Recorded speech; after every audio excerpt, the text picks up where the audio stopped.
할렐루야. 타고난 성품을 제1의 천성이라고 이야기합니다. 그리고 습관을 제2의 천성이라고 이야기를 합니다. 그런데 습관이라고 하는 것은 태어날 때부터 갖고 있는 천성보다 10배나 더 강력한 힘을 가지고 있다고 그럽니다.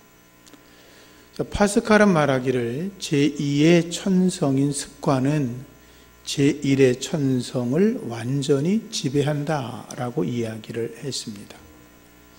아무리 좋은 가문에서 태어나고 아무리 좋은 환경에서 자라고 또 좋은 성품을 가졌다고 할지라도 잘못된 습관, 나쁜 습관을 갖고 있으면 그의 인생은 절대로 성공하거나 행복할 수 없다라고 하는 것입니다. 습관이라고 하는 것이 천성을 이기기 때문에 우리가 믿음 안에서 살아가면서 좋은 습관, 거룩한 습관을 만들어야 우리 인생을 더 복되게 할 수 있다라고 하는 것입니다. 일반적으로 보면 하나님 안에서 훌륭하고 아름답고 멋진 인생을 살아가는 사람들은 좋은 습관, 거룩한 습관을 가지고 있다는 것을 알 수가 있습니다.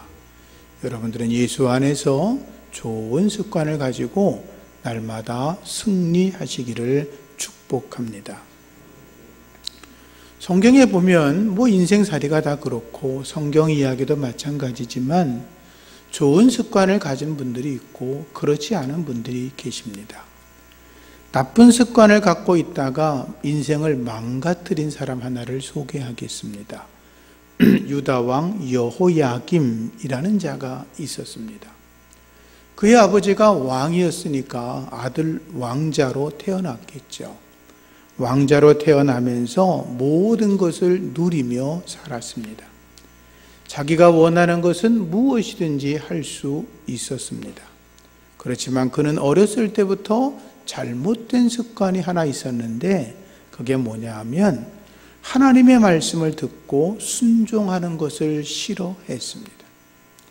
하나님의 말씀을 들어도 아니라고 이야기하고 선지자들이 말씀을 전해줘도 아니라고 하고 예레미야 같은 거룩한 선지자가 말을 해도 전혀 들어먹지를 않았습니다.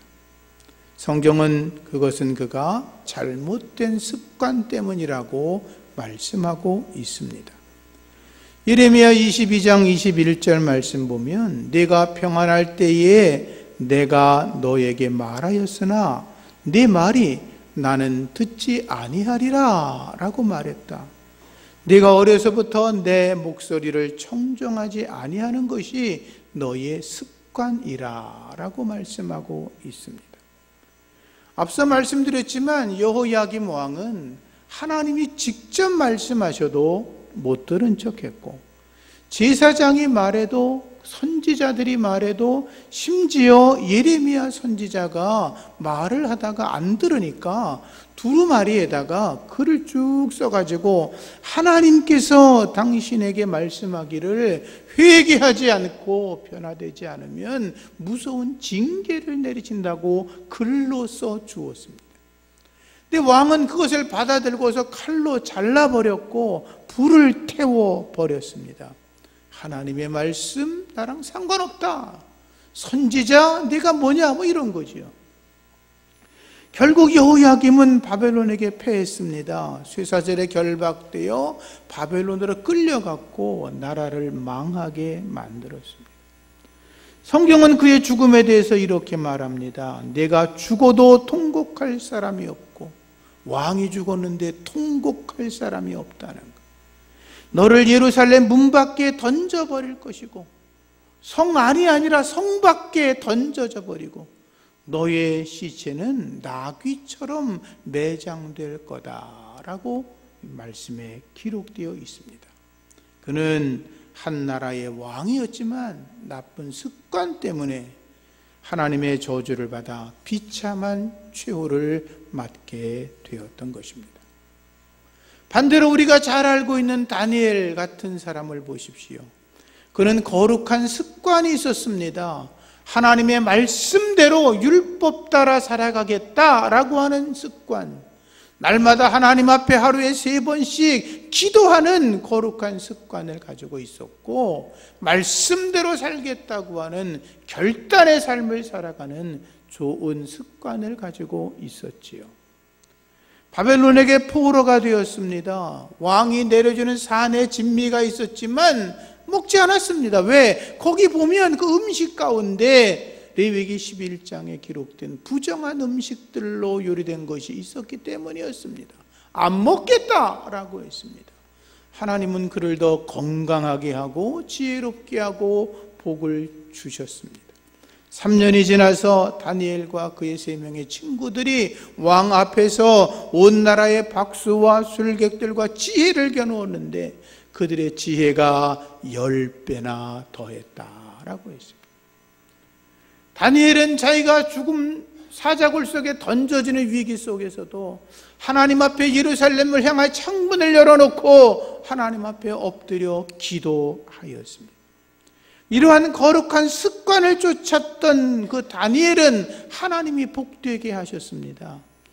바벨론의 고레스 왕, 느부갓네살, 벨사사 왕에 이어서 바벨론이 멸망을 하고 메데라고 하는 나라가 세워졌을 때도 다리오 왕 때까지 그 네 명의 왕을 섬기는 총리의 자리를 잃어버리지 않았습니다. 하나님의 거룩한 은혜가 모두에게 임하기를 축복합니다. 다니엘처럼 거룩한 습관을 가져서 여러분의 길이 예수 안에서 형통하게 되기를 주님의 이름으로 축복합니다. 오늘은 예수님의 거룩한 습관, 전도에 대해서 말씀을 나누려고 합니다. 올해는 첫 주부터 제가 예수님의 거룩한 습관에 대해서 말씀을 나누고 있습니다. 기도의 습관, 말씀의 습관, 오늘은 전도의 습관. 예수님께서 하늘 보좌를 버리시고 이 땅에 오신 이유가 무엇입니까? 전도하기 위함이셨습니다. 인류를 구원하는 것, 죄인들을 회개케 하여 용서해 주고 그를 구원해서 하나님의 백성으로 만드는 것, 그것이 전도, 그분의 사명이었습니다. 저와 여러분들이 예수를 믿고 구원받은 것도 바로 그러한 하나님의 은혜, 예수님이 전도의 사명이었기 때문인 것입니다. 예수님의 마음은 전도로 가득 차 있었고 예수님의 혈관에는 복음이 흐르고 있었습니다. 오직 죄인을 위해서 구원해야겠다고 하는 일념으로 십자가에서 피를 쏟아 흘리셨습니다. 예수님께서 설교하신 이유도 죄인을 구원하기 위함이었고, 예수님께서 백성들과 대화하면서 말씀을 가르치신 것도 전도를 위함이었고, 예수님께서 불치병자를 고쳐주신 것도 전도하기 위함이었고, 예수님이 귀신을 쫓아내신 것도 전도하기 위함이셨고, 예수님께서 기도하신 것도 전도를 위함이었고, 십자가에 달려 죽으신 것도 전도를 위함이었던 것입니다. 오늘 본문의 말씀을 다시 살피면 시몬과 그와 함께 있던 제자들이 예수님을 따라가서 말합니다. 예수님, 모든 사람들이 예수님을 찾고 있습니다. 그러면 말씀의 흐름으로 봐서 많은 사람이 예수님을 찾아 나왔다는 것인데, 이른 새벽부터 수많은 사람들이 예수님 만나기 위해서 찾아왔다는 것 아닙니까? 그러면 예수님께서, 그래? 많은 사람이 나를 찾아왔어. 내가 가서 설교를 할게. 내가 말씀을 가르칠게. 그들의 병을 고쳐주고 귀신들을 쫓아내고 하나님의 나라가 임한 것을 내가 전해야지 라고 말하는 게 정상 아닙니까? 성경은 이렇게 기록되어 있습니다. 우리가 다른 가까운 마을로 가자. 거기서도 전도하리니 라고 되어 있습니다. 나를 찾아온 사람들이 아니라 이제 내가 새로운 마을로 가서 거기서도 전도하겠다. 온 갈릴리에 다니시며 여러 회당에서 전도하시고 귀신들을 쫓았더라 라는 게 오늘의 말씀이지요. 성경의 배경은 이러합니다. 예수님께서 공생의 사역을 시작하시면서 광야에서 40일 금식을 하시고 마귀를 쫓아내셨죠. 그리고 세상에 나오셔서 주님이 외치십니다. 때가 찼다. 하나님의 나라가 가까이 왔다. 회개하고 복음을 믿어라 라고 말씀을 하십니다. 그리고 제자들을 삼으십니다. 베드로와 야고보와 안드레와 요한을 제자 삼으시고 나서 나를 따라와라. 너희가 지금까지는 물고기를 잡았지만 이제부터 사람 낚는 어부가 되라고 말씀을 하십니다. 예수님은 제자들과 그 다음에 가버나움으로 가십니다. 회당에 들어가셔서 말씀을 전하십니다. 귀신을 쫓아내십니다. 예수님의 말씀을 들었던 사람들이 이런 반응이 나타납니다. 와, 할렐루야. 세상에 처음 들어본 말씀. 주님의 말씀의 권능이 얼마나 큰지 그동안 우리를 가르치던 랍비 선생님하고 달라, 서기관들하고 달라, 율법 선생님하고 달라. 주님의 말씀은 살아있는 하나님의 말씀이고, 그리고 그 권위와 권세가 대단하다고 그렇게 인정을 했습니다. 주님께서 회당에서 나오시니까 베드로의 장모가 열병 들렸다는 말씀을 들으시고 베드로 장모의 집에 들어가십니다. 그녀의 손을 잡아서 일으키십니다. 열병이 순식간에 떠나갔습니다. 소문이 순식간에 퍼졌고 많은 사람들이 베드로 장모의 집으로 몰려들었습니다. 주님이 그들에게 말씀을 전하고 병자를 고치고 귀신을 쫓아주시고 그리고 늦은 밤 잠자리에 들어 쉬셨습니다. 그런데 밤사이에 소문이 퍼졌습니다. 병을 고친 사람이 귀신 나간 걸 본 사람들이 입에서 입으로 전도가 되니까 수많은 사람들이 예수님을 찾아와서 이른 아침부터 베드로 장모의 집에서 지인을 치고서 예수님 좀 만나게 해달라고 요구하고 있었습니다. 그런데 예수님을 찾아보니 예수님이 계시지 않습니다. 예수님은 제자들이 잠자고 있는 동안에 이미 이른 아침에 기도하러 가셨던 것입니다. 제자들이 예수님을 찾아 나섭니다. 예수님, 지금 많은 사람들이 베드로의 집 앞, 장모의 집 앞에 아주 인산인해를 이루고 있습니다. 거기 가서 주님께서 말씀하시고 거기 가서 당신의 능력을 드러내 보이시지요. 그때 주님이 아니다 라고 했다는 것입니다. 수많은 사람들이 예수님에게 관심이 있었습니다. 그분의 인기가 요즘 아이들 말로 하면 짱이었습니다. 최고였습니다. 어느 누구도 주님의 인기를 따라갈 수가 없었습니다. 그런데 예수님이 내가 그들에게 가지 않겠다고 말씀하시고 다른 데 가서 전도하겠다.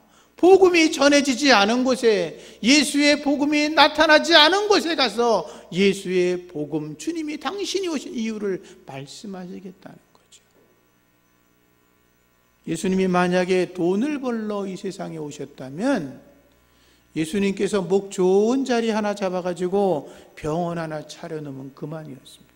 아니, 병원 차릴 일도 없고 예수님의 능력이 대단했으니까 뭐 시골의 조그만 곳에 하나 그냥 이렇게 방 하나만 얻어서 앉아만 계셔도 그분은 뭐 이렇게 뭐 기계가 필요한 것도 아니고 의료 기구가 필요한 것도 아니니까 주님은 말씀만 하시면 되니까 거기 앉아 계시면 사람들이 수백 명, 수천 명이 기도받으러 줄을 섰을 겁니다. 그리고 빈손으로 오지 않고 봉투를 가지고 왔겠죠. 치료비를 내려 갖고 왔겠죠. 어떤 사람은 쌀을, 어떤 사람은 양을 끌고 왔겠죠. 그 제자들은 거들먹거리며 사람들 줄이나 세우고 야고 똑바로 줄 서 이랬을 테고 예수님은 앉아있다가 기도만 해주면 이쪽에 봉투가 수북히 쌓이는 것 아닙니까? 그런데 주님이 세상에 오신 목적은 돈을 벌러 오신 게 아니었습니다. 그분은 전도하러 오셨습니다. 할렐루야. 죄인을 전도해서 예수를 구주로 믿어 하나님의 백성 되게 하려고 이 땅에 오셨고 그 은혜로 저와 여러분도 구원받은 줄로 믿습니다. 예수님은 말씀하십니다. 내가 이를 위하여 왔다. 무슨 말입니까? 전도하러 왔다. 그 말이죠. 회개하라. 천국이 가까웠다. 회개하고 복음을 믿어라. 무슨 말입니까? 전도하러 왔다는 거죠.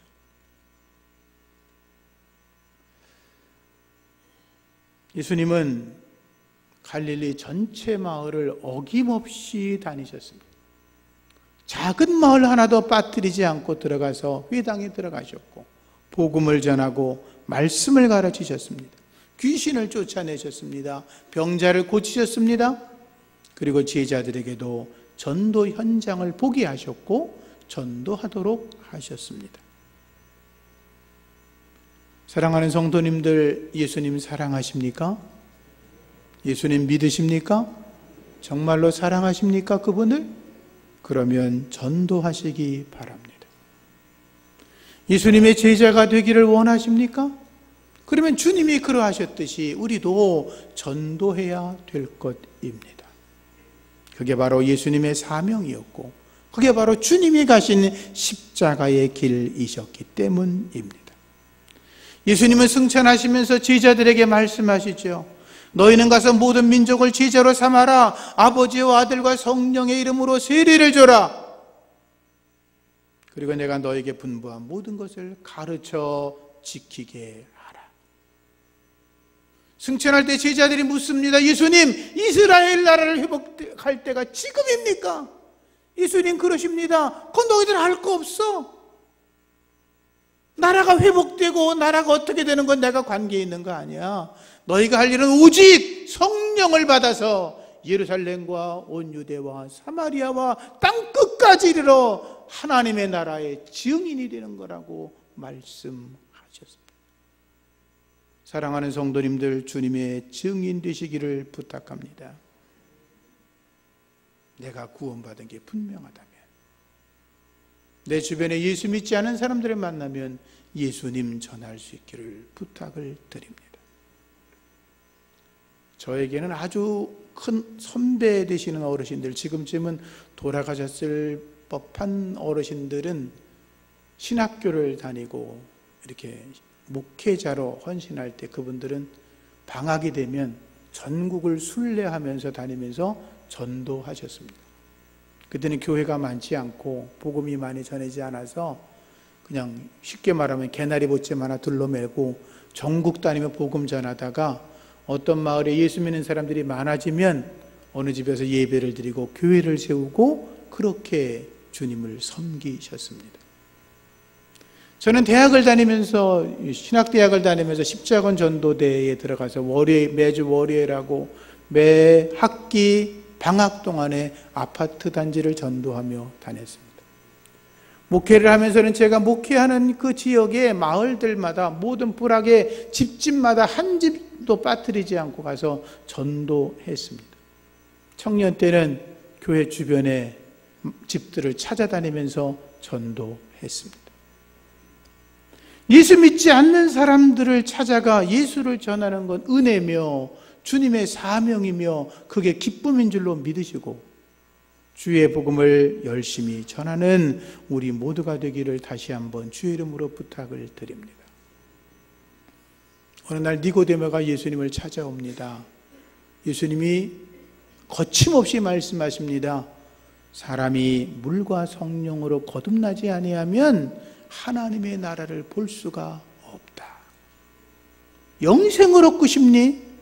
하나님이 세상을 이처럼 사랑하사 독생자를 주셨으니 이는 그를 믿는 자마다 멸망하지 않고 영생을 얻게 하려 함이라 라고 했으니 하나님이 보내신 메시아 예수를 믿으라고 말씀하셨죠. 사마리아 수가의 우물가에 주님이 머물러 계실 때 물을 길러 온 여자가 있었습니다. 그녀에게 전도합니다. 이 우물물을 마시는 사람들은 또다시 목이 마를 거야. 그러나 내가 주는 물을 마시는 자는 영원히 목마르지 아니할 거야. 그에게는 내가 주는 물은 그 속에서 영생하도록 솟아나는 샘물이 있기 때문이라고 말씀하셨습니다.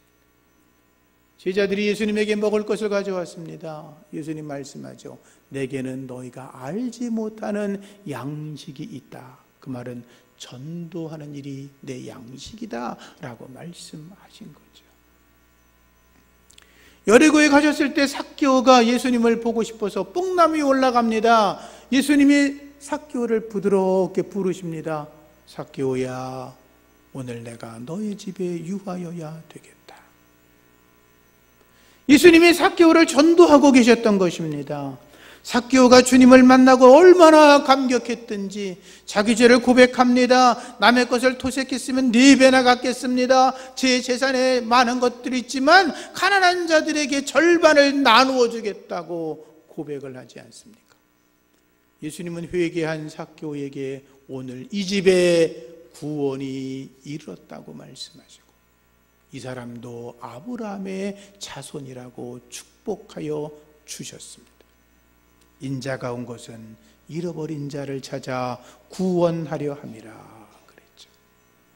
다시 한번 묻습니다. 예수님 사랑하십니까? 정말로 사랑하십니까?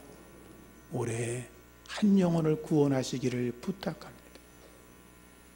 연말에 해야지 미루지 말고 봄이 되기 전에 구원할 수 있기를 축복합니다. 윌리엄 모덴이라고 하는 사람이 있습니다. 그의 아버지는 큰 농장을 경영하는 억만장자였습니다. 아버지의 유산을 상속받을 수 있는 법적 상속인이 되었습니다.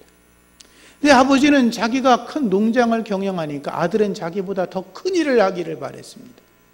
온 세상을 다니면서 세계 일주를 하고 오면 눈이 더 넓어지고 자기 농장을 전 세계적인 기업으로 키울 거라고 기대를 했습니다. 아들을 세계 여행을 시켰는데 아들이 세계 여행을 하는 중에 가난하고 고통받고 살아가는 사람들을 보게 되었습니다.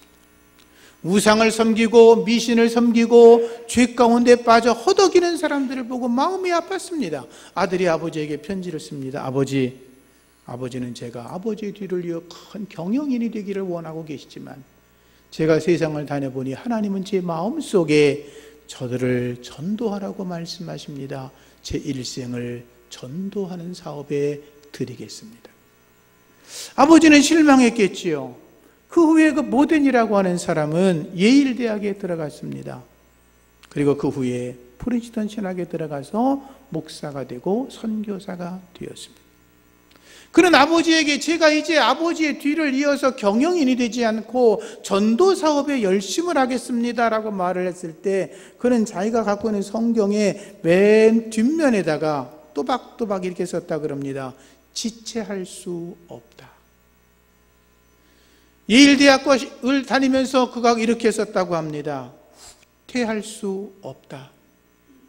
그런데 그가 목사가 돼서 선교사가 돼서 중국에 있는 회교도들을 전도하기 위해서 출발했는데 우리 같으면 태평양을 가로질러 오잖아요.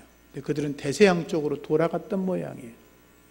이집트에 들려가지고 거기서 잠시 머물러 있는 동안에 뇌막염이 걸려서 죽었습니다. 중국 땅에 도착하지도 못했습니다. 예수 일자도 제대로 꺼내지 못했습니다. 그런데 사람들이 그런 일이 생기면 말을 하죠. 궁시렁. 하나님의 뜻이 아니었던 게 맞아. 그 사람은 잘못한 거야. 무슨 죄가 그렇게 많지? 윌리엄 보덴은 헛된 짓을 한 거야.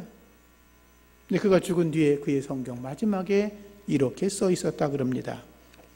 지체할 수 없음, 후퇴 없음. 마지막 그 밑에 또박또박한 글씨로 후회 없음. 우리가 복음 전도에 있어서 지체함이 없어야 합니다. 후퇴하지 말아야 합니다. 후회하지 말아야 합니다. 주를 위해 여러분들이 거룩하게 일어날 수 있기를 주의 이름으로 축복합니다. 영국의 스펄전 목사님이 1866년 당시에 그 메트로폴리탄 교회에 4,366명의 성도가 예배를 드리고 있었다고 합니다. 대단한 거죠. 150년 전에, 160년 전에. 근데 그 스펄전 목사님이 그 4,366명을 놓고 설교할 때 그의 설교집을 읽어보면 거기에 나오는 이야기인데 여러분 가운데 12명이 하나님의 성령으로 뜨거워지고 예수를 사랑하는 뜨거운 마음이 있으면 런던에서 소외되고 고통당하고 어려움당하는 그 모든 환경들이 기쁨이 충만한 것으로 바뀔 것입니다.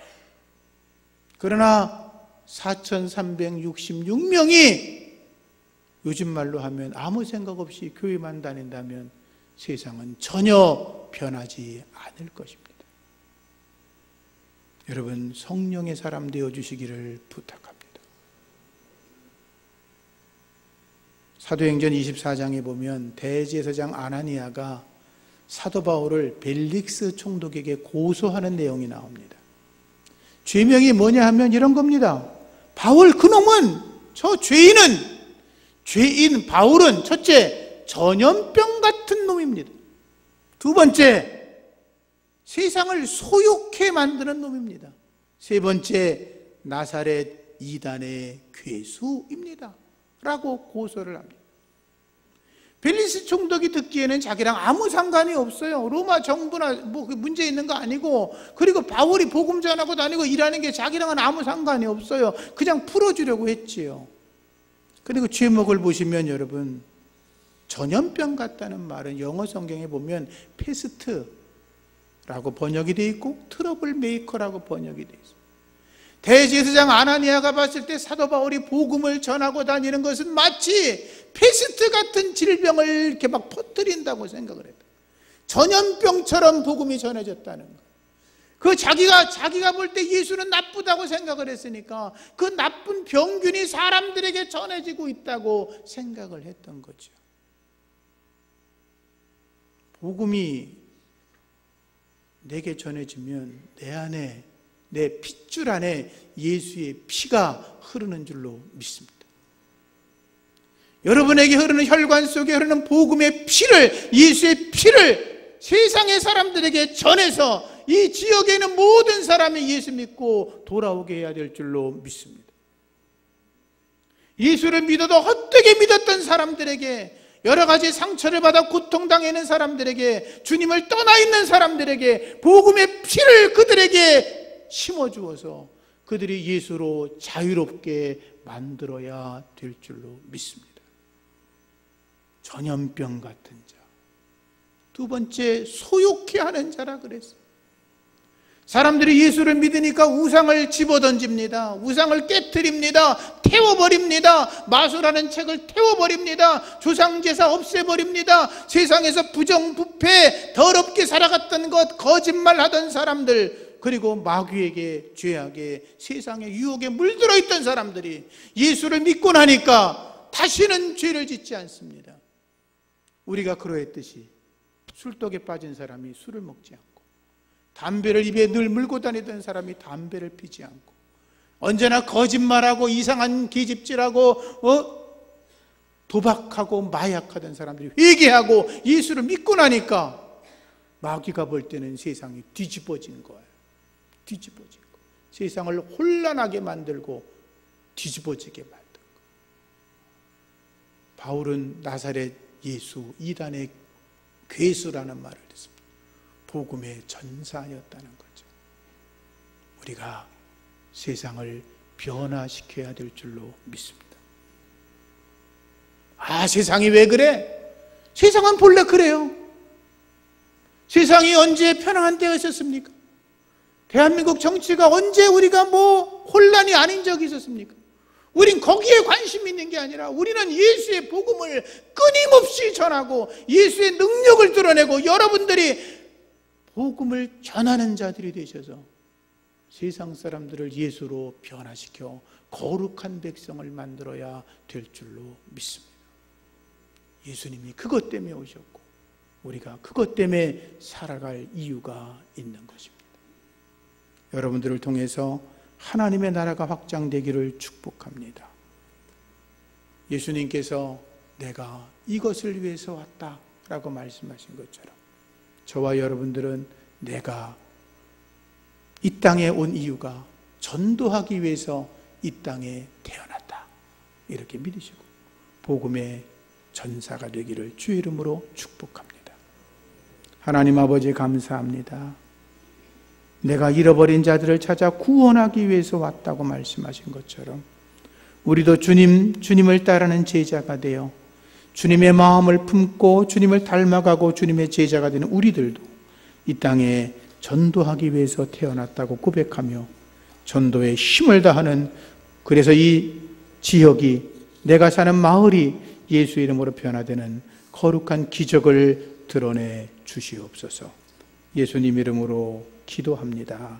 아멘.